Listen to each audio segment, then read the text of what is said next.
Bismillahirrahmanirrahim. My name is Maryam Asghar and today I am going to present a presentation over here. The topic of my presentation are Introduction to Human Development, Gametogenesis, Spermatogenesis and Oogenesis. So here we will start it by Introduction to Human Development. First of all, we will discuss what is human development. Human development is the process of development from growth to maturity. मतलब कि जो human development है वो एक human की growth से लेकर उसकी मेचोरिटी तक मतलब का जितना जो प्रोसेस है उसको हम ह्यूमन डेवलपमेंट कहते हैं. ये जो प्रोसेस है ये फर्टिलाइजेशन से स्टार्ट मतलब ये इस प्रोसेस की जो स्टार्ट है बिगनिंग है वो फर्टिलाइजेशन से स्टार्ट होती है, जहाँ पर फीमेल की ओवरी से एक एग रिलीज होता है और जिसकी पेनिट्रेशन होती है स्पर्म सेल से मेल के. इसका रिजल्ट हमारे पास एक जाइगोट की फॉर्म में आता है जो कि माइटोसिस और सेल डिफरेंशिएशन से होकर एक एम्ब्रियो बनाता है जो कि फीमेल की यूट्रस में इम्प्लांट हो जाता है, जहाँ पर एम्ब्रियो जो है वो फिटल स्टेज से बर्थ तक उसकी डेवलपमेंट होती है. यहाँ पर दो टर्म्स यूज हुई हैं, mitosis and cell differentiation. Mitosis का तो हम सबको पता है कि इसकी जो डॉटर सेल्स होती हैं उसमें डिप्लॉइड नंबर ऑफ क्रोमोसोम होता है, मतलब कि सेम नंबर ऑफ क्रोमोसोम होता है. और सेल डिफरेंशिएशन का मतलब है कि इसमें जो सेल है वो जो है उस स्पेशलाइज्ड हो जाता है. नेक्स्ट है हमारे पास stages before birth embryonic development. मतलब कि बर्थ से पहले के जितने स्टेजेस हैं उनको हम एम्ब्रियोनिक डेवलपमेंट कहते हैं. एम्ब्रियोनिक डेवलपमेंट जिसको हम एम्ब्रियोजेनेसिस भी कहते हैं, ये प्रोसेस है जिसमें एम्ब्रियो जो है वो बनता है और डेवलप होता है. इस स्टेज में हम जो है उसमें मतलब ह्यूमन एम्ब्रियो की डेवलपमेंट और फॉर्मेशन होती है. इस प्रोसेस में सेल डिफरेंशिएशन और सेल डिवीजन होती है, मतलब कि ये अर्ली स्टेज है डेवलपमेंट का. मैमल्स में ये प्री नेटल डेवलपमेंट होता है, मतलब कि बर्थ से पहले होता है और इसको हम फीटल या फीटस भी कहते हैं जब तक कि वो यूट्रस के अंदर होता है. नेक्स्ट अब आती है हमारे पास stages of embryonic development. What are the stages of embryonic development? अब we have 5 major stages of embryonic development. First है हमारे पास फर्टिलाइजेशन, फिर है morula stage, blastula stage, gastrula stage, neurula stage. सबसे पहले हमारे पास आएगा fertilisation. What is fertilisation? Fertilisation occurs when the sperm successfully enters the ovum's membrane. मतलब कि फर्टिलाइजेशन तब होती है जब स्पर्म जो है वो सक्सेसफुली एंटर हो जाता है फीमेल के ओवम मेम्ब्रेन के अंदर. तो जो स्पर्म के क्रोमोसोम्स होते हैं वो मतलब कि मोस्टली सिंगल सेल होते हैं, ठीक है, और वो एग के साथ कंबाइन होकर एक सिंगल सेल जाइगोट बनाते हैं. इसको हम germinal stage of embryonic development भी कहते हैं. किसको? फर्टिलाइजेशन को. The germinal stage refer to the time of fertilisation to the development of early embryo. मतलब कि ये हमारे जर्मिनल स्टेज जो है हमारे पास अर्ली स्टेज है, मतलब कि एम्ब्रियो जब हमारे पास जाइगोट बन रहा होता है तो अर्ली स्टेजेस में हमारे पास फर्टिलाइजेशन आती है. यहाँ पर जो है ये about first 10 days of gestation, मतलब कि ये तब तक का प्रोसेस होता है जब तक कि जो जाइगोट होता है वो हमारे पास यूट्रस की वॉल में इम्प्लांट हो जाता है. जाइगोट जो है वो यूनिसेलुलर डिप्लॉइड सेल होता है. डिप्लॉइड मतलब कि जो माइटोसिस से अंडरगो होकर जिसमें सेम नंबर ऑफ क्रोमोसोम होता है, यूनिसेलुलर होता है. और ये बिल्कुल फर्स्ट डे ऑफ फर्टिलाइजेशन बनता है और ये मतलब माइटोटिकली क्लीवेजेस में डिवाइड होना स्टार्ट हो जाता है. हमारे पास जब फ्यूजन होती है स्पर्म्स की ओवा मेम्ब्रेन के अंदर फीमेल के यूट्रस में, तो ये फर्टिलाइजेशन वहाँ पे हमारे पास स्टार्ट हो जाती है, जाइगोट बन जाता है और जाइगोट जो है वो माइटोटिकली जो है वो क्लीवेजेस में डिवाइड होना स्टार्ट हो जाता है और क्लीवेजेस से क्या होता है हमारे पास ब्लास्टोमेर्स बनते हैं.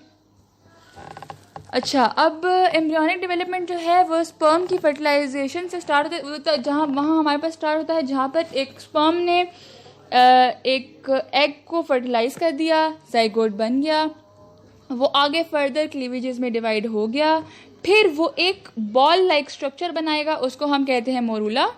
फिर मोरूला में हमारे पास एक कैविटी सी बनना स्टार्ट हो जाएगी, उस कैविटी को हम कहते हैं ब्लास्टोकोल.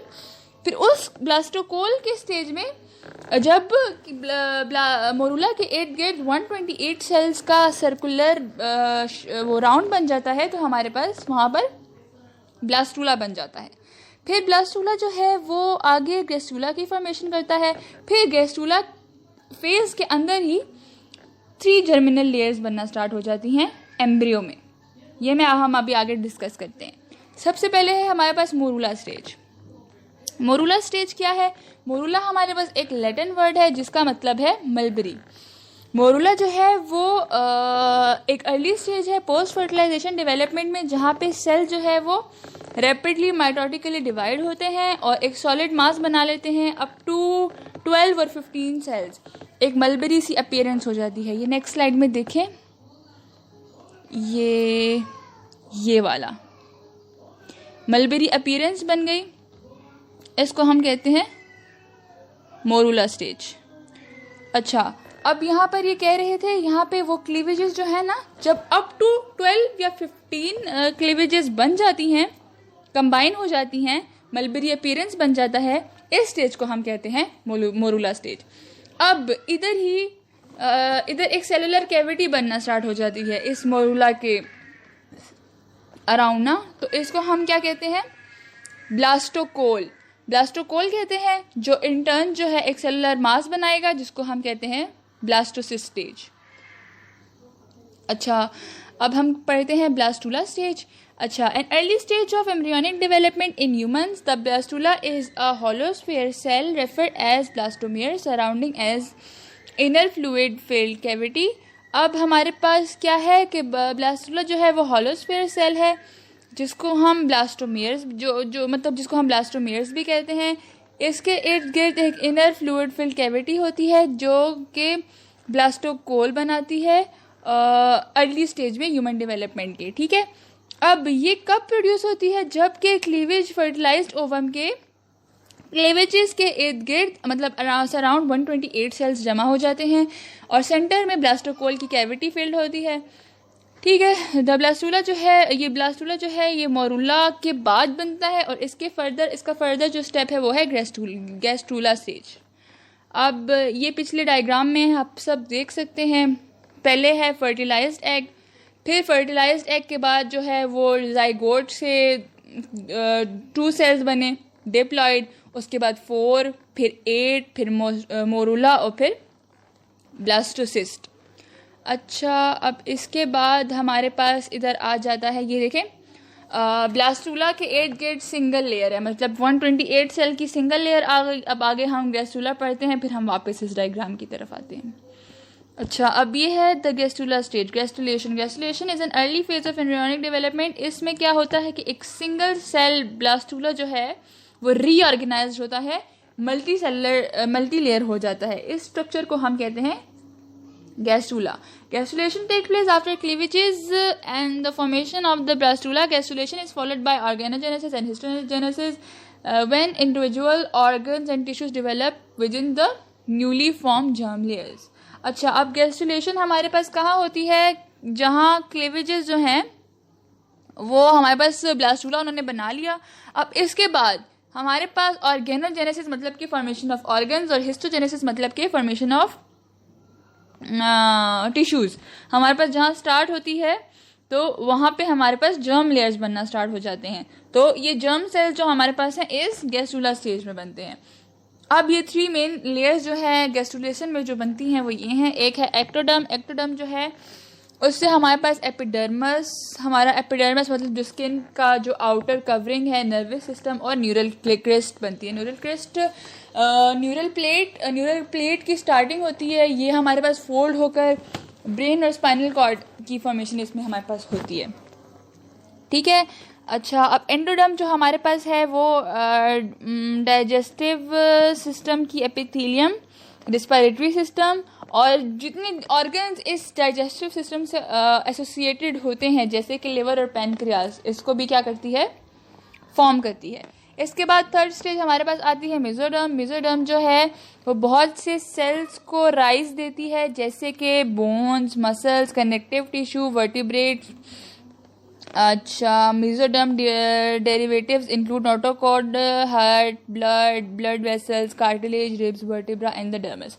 डर्मस एपिडर्मस की जो डीप लेयर होती है, स्किन के अंदर की जो टिश्यूज होते हैं उसको हम डर्मस कहते हैं। तो जो ये 3 लेयर्स जो है हमारे पास गैस्ट्रुलेशन में फॉर्म हो जाती हैं। इसके बाद हमारे पास स्टेज आ रहा है, ये देखें 3 लेयर्स। आउटर मोस्ट जो है वो एक्टोडर्म है, फिर उसके अंदर हमारे पास मेसोडर्म है, और जो सबसे इनर मोस्ट लेयर है वो हमारे पास एंडोडर्म है। अच्छा, ये न्यूरल ट्यूब जो हमारे पास ये वाली जो न्यूरल ट्यूब जो हमारे पास शो हो रही है,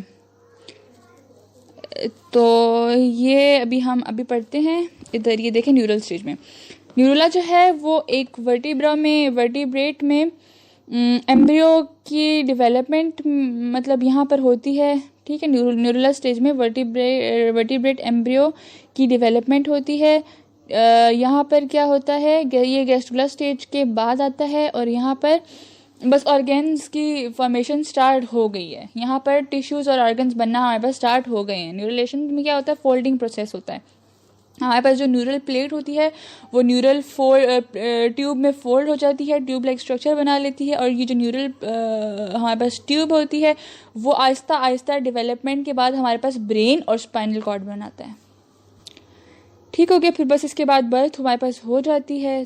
तो बस इसके बाद हम नेक्स्ट टॉपिक पे आते हैं, विच इज़ गैमेटोजेनेसिस। गैमेटोजेनेसिस हमारे पास क्या है? Gametogenesis is the process where a haploid cell is formed into diploid cell through meiosis and cell differentiation. Gametogenesis में हमारे पास वो प्रोसेस है जिसमें एक डिप्लॉइड सेल जो है वो मियोसिस के थ्रू एक हैप्लॉइड सेल बनाता है। Gametogenesis in male is known as spermatogenesis and produces spermatozoa. Gametogenesis in female is known as oogenesis, which result in the formation of ova. मतलब कि जो मेल में spermatogenesis होती है इसका रिजल्ट हमारे पास क्या बनता है, स्पर्म्स, और जो फीमेल में हमारे पास होती है gametogenesis उसके रिजल्ट में हमारे पास एग सेल्स बनते हैं। ये इनकी फॉर्मेशन के बाद हमारे पास फर्स्ट ये फर्टिलाइजेशन स्टार्ट होती है। अच्छा, अब सबसे पहले हम आते हैं स्पर्मेटोजेनेसिस की तरफ। स्पर्मेटोजेनेसिस क्या है? The origin and development of sperm cells with in the male reproductive organ. Male reproductive organ के अंदर जो स्पर्म्स की प्रोडक्शन होती है उसको हम कहते हैं स्पर्मेटोजेनेसिस। स्पर्म जो है वो एक दिन में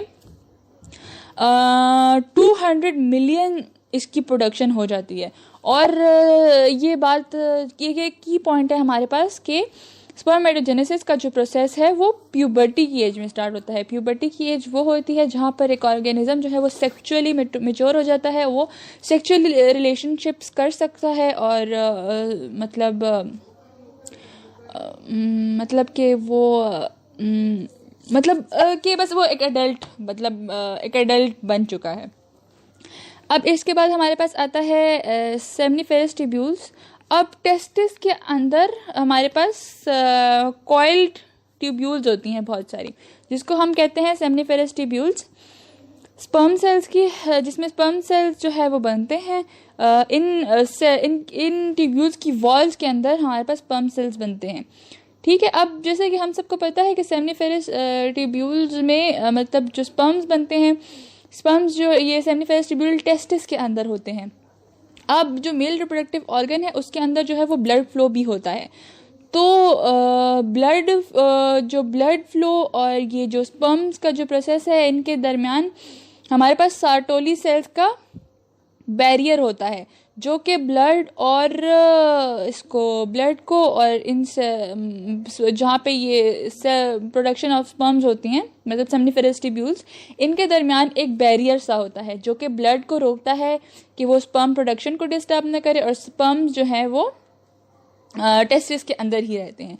तो वो एक सेल होता है जो कि ब्लड टेस्टिस बैरियर बनाते हैं। वो सेल्स कौन से हैं? वो हैं सार्टोरी सेल्स। सार्टोरी सेल्स जो है वो सेमनीफेरस ट्यूब्यूल्स में एक उन्होंने एपिथेलियल लेयर बनाया होता है सेमनीफेरस ट्यूब्यूल्स में, जो कि स्पर्म्स की प्रोडक्शन के लिए न्यूट्रिएंट्स प्रोवाइड करते हैं, उसको सपोर्ट करते हैं, और ब्लड टेस्टिस बैरियर प्रोवाइड करते हैं। ब्लड टेस्टिस बैरियर मैंने आपको बताया कि ब्लड को रोकते हैं कि वो स्पर्म की प्रोडक्शन डिस्टर्ब ना करे। अच्छा, इसका वही मैंने बताया कि 2 मेन फंक्शन है। एक क्या है कि वो स्पर्मेटोजोआ की नरिशमेंट प्रोवाइड करता है, और दूसरा इसका ये है कि वो बैरियर प्रोवाइड करता है। काइंडली अपने माइक वो म्यूट कर लें, द डिस्टर्बेंस आ रही है थोड़ी।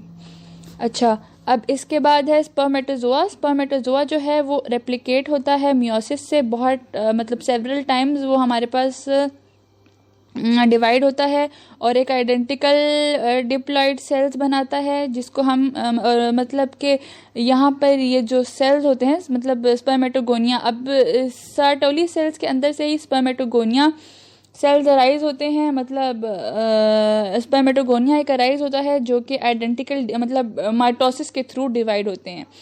माइटोसिस के थ्रू डिवाइड होकर एक आइडेंटिकल डिप्लॉइड सेल मतलब कि डिप्लॉइड सेल्स बनाते हैं। ये जो हैं वो करने मतलब जुड़े हुए होते हैं थ्रू साइटोप्लाज्मिक ब्रिजेस, जो और फिर वो क्या जिनको हम कहते हैं प्राइमरी स्पर्मेटोसाइट्स, जिसको हम प्राइमरी स्पर्मेटोसाइट्स भी कहते हैं। प्राइमरी स्पर्मेटोसाइट्स जो हैं इनके अब आगे अंदर मियोसिस होती है। अब ये देखें इस डायग्राम में, एक मिनट, ये देखें, ये पहले हमारे पास स्पर्मेटोगोनिया है। अब स्पर्मेटोगोनिया ये देखें, ये वाली हमारे पास स्पर्मेटोगोनिया है। अब यहाँ पे ये हमारे पास मियोसिस हुआ, फिर इसके बाद ये हमारे पास प्राइमरी स्पर्मेटोसाइट्स बने। इसके बाद इनमें हमारे पास मियोसिस 1 हुई। मियोसिस 1 का रिजल्ट हमारे पास क्या आया? मियोसिस 1 का रिजल्ट हमारे पास आया कि एक दो वन एंड हमारे पास हैप्लॉइड सेल्स बने 2। वो जो एक डॉटर सेल थी वो दोबारा स्पर्मेटोगोनियम बन जाएगा, और ये जो सेकेंडरी स्पर्मेटोसाइट्स थे इनमें मियोसिस 2 हुआ। मियोसिस 2 का रिजल्ट क्या आया कि स्पर्मेटिड्स बन गए। स्पर्मेटिड्स बन गए, 4 हमारे पास स्पर्म्स की प्रोडक्शन हो गई। ठीक है, अब इसमें हमारे पास क्या है,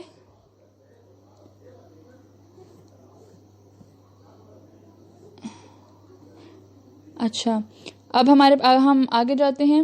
हमारे पास स्पर्म की प्रोडक्शन तो हमारे पास कंप्लीट हो गई। अब यहाँ पर हमारे पास क्या होता है कि स्पर्म की रिमॉडलिंग होती है। ये जो साइटोप्लाज्मिक ब्रिजेस हैं यहाँ पर टूट जाती हैं और जो स्पर्मेटिड्स हैं ये सेमनीफेरस ट्यूब्यूल की ल्यूमेन में रिलीज हो जाते हैं। यहाँ पर इनकी रिमॉडलिंग होती है, सेल डिफ्रेंशिएशन होती है और ये सेमनीफेरस ट्यूब्यूल्स में छोड़ दिए जाते हैं। स्पर्मेटोजेनेसिस का प्रोसेस जो है वो अप्रोक्सीमेटली 70 डेज लेता है और इसके बाद जो है यहाँ पे से लिक्विड की रिमूवल हो जाती है। फिर उसके बाद स्पर्म्स की मैच्योरेशन हो जाती है और ये रेडी हो जाते हैं मेल की बॉडी को लीव करने के लिए। अच्छा, अब रिमॉडलिंग का मैं आपको एक थोड़ी एक्स्ट्रा नॉलेज ये देती हूँ कि इनकी रिमॉडलिंग ऐसे होती है कि स्पर्म्स को मोबिलिटी देने के लिए एक फ्लैजिलम, ये पीछे डायग्राम में देखें, यहाँ पे ये पीछे जो टेल लाइक स्ट्रक्चर है फ्लैजिला, आगे एक कोन लाइक स्ट्रक्चर होता है कि वो ओवम को पेनिट्रेट कर सके और इसको एनर्जी प्रोवाइड करने के लिए इसकी बॉडी पे होता है माइटोकॉन्ड्रिया लगे होते हैं। अच्छा, नेक्स्ट हमारे पास आ गया oogenesis। oogenesis क्या प्रोसेस है? इसमें जो है प्राइमरी oocytes बनते हैं और oogonia से प्राइमरी oocytes बनते हैं। इस प्रोसेस को हम oocytogenesis भी कहते हैं। oocytogenesis क्या है? वो हमारे पास बर्थ से पहले ही स्टार्ट हो जाता है। जैसे मैंने आपको पहले स्पर्मेटोजेनेसिस में बताया था कि स्पर्मेटोजेनेसिस का जो प्रोसेस है वो हमारे पास प्यूबर्टी से स्टार्ट होता है, लेकिन यहाँ पे ऐसा बिल्कुल भी नहीं है। यहाँ पर हमारे पास जो oogenesis का प्रोसेस है ये बर्थ के पहले से ही स्टार्ट होता है। मतलब कि जब एक फीमेल के अंदर जो जाइगोट होता है, अगर वो जाइगोट फीमेल ही है, मतलब कि फीमेल ही है हमारे पास जाइगोट, तो उसके 6 to 7th period of gestation से 20th वीक तक 7 मिलियन सेल्स हमारे पास ये प्राइमरी oocytes बन जाते हैं हमारे पास, oogonia मतलब बन जाते हैं। अब प्राइमरी oocytes नहीं बनते, हमारे पास oogonia की फॉर्मेशन स्टार्ट हो जाती है। इसके बाद हमारे पास प्राइमरी oocytes बनते हैं। अच्छा, अब यहाँ पर बर्थ हो गई। यहाँ पर अब बर्थ तक हमारे पास 7 मिलियन से 2 मिलियन सेल्स मतलब सेल डेथ हो जाती है। 7 मिलियन से बर्थ तक हमारे पास 2 मिलियन सेल्स रह जाते हैं और इनको हम क्या कहते हैं? प्राइमरी oocytes कहते हैं। मतलब कि जब फीमेल की बर्थ होती है ना, तो उसके अंदर ये जो प्राइमरी oocytes बने होते हैं ना, ये मियोसिस 1 के प्रोफेज में अरेस्टेड होते हैं। ये अरेस्टेड होते हैं मतलब जब तक ये प्राइमरी oocytes से सेकेंडरी oocytes नहीं बन जाता तब तक ये प्रोफेज ऑफ मियोसिस 1 में अरेस्टेड ही रहेंगे। अच्छा, इसके बाद हमारे पास वो प्राइमोर्डियल उस फॉलिकल्स बनते हैं। अब ये प्राइमरी oocytes जो है ये गोनाड्स के अंदर क्लस्टर्स की फॉर्म में अरेंज होते हैं, जो फ्लैटेंड एपिथेलियल। अच्छा, ये अब क्या करते हैं, हमारे पास फॉलिकल सेल्स बना लेते हैं। फॉलिकल सेल्स और इसको हम प्रीमोर्डाल फॉलिकल्स कहते हैं। मतलब ये उस साइड जहाँ पर पड़े होते हैं वहाँ पे हमारे पास प्रीमोर्डाल फॉलिकल्स होते हैं। चाइल्डहुड में एट्रेसिया सेल डेथ होती है, जिसमें हमारे पास 40,000 मोर जो हैं हमारे पास लीव कर जाते हैं प्यूबर्टी की एज तक। जब हमारे पास प्यूबर्टी की एज स्टार्ट होती है वहाँ पर प्राइमरी oocytes जो है वो 15 to 20 हर मंथ जो है वो मेच्योर होना स्टार्ट होते हैं, और इनकी जो फुल मैचुरेशन होती है वो हमारे पास यहाँ पर oocyte बना लेती है। अच्छा, अब यहाँ पर जो है oogenesis की जो स्टेजेस हैं वो स्टार्ट हो जाते हैं। सबसे पहला हमारे पास है ये फॉलोइंग, मैं आपको ये स्टेजेस समझा रही हूँ कि oogenesis कैसे और कितने स्टेजेस में कंप्लीट होता है। तो जो पहला स्टेज है हमारे पास प्री एंट्रल स्टेज है। प्री एंट्रल स्टेज जो है वो हमारे पास फर्स्ट स्टेज है, फर्स्ट फेज है, जिसको हम प्री एंट्रल स्टेज कहते हैं या गोनाडोट्रोफिक इंडिपेंडेंट फेज भी कहते हैं। यहाँ पर क्या होता है, ग्रोथ और डिफ्रेंसिएशन होती है उस साइड की जहाँ पर फॉलिकल्स की साइज में इंक्रीज आता है। कितना इंक्रीज आता है, अप टू 25 to 30 म्यूमीटर तक हमारे पास इंक्रीज आ जाता है।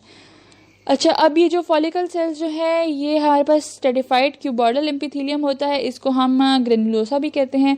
अब इसके बाद हमारे पास नेक्स्ट स्टेज स्टार्ट। अब यहाँ पे बस ये है कि फॉलिकल्स की साइज में इंक्रीज आ जाता है, मतलब कि सेल डिफरेंशिएशन, सेल ग्रोथ हो जाता है, बस फॉलिकल्स की साइज में इंक्रीज आ जाता है, उसको हम यहाँ पे ग्रेनुलोसा कहते हैं।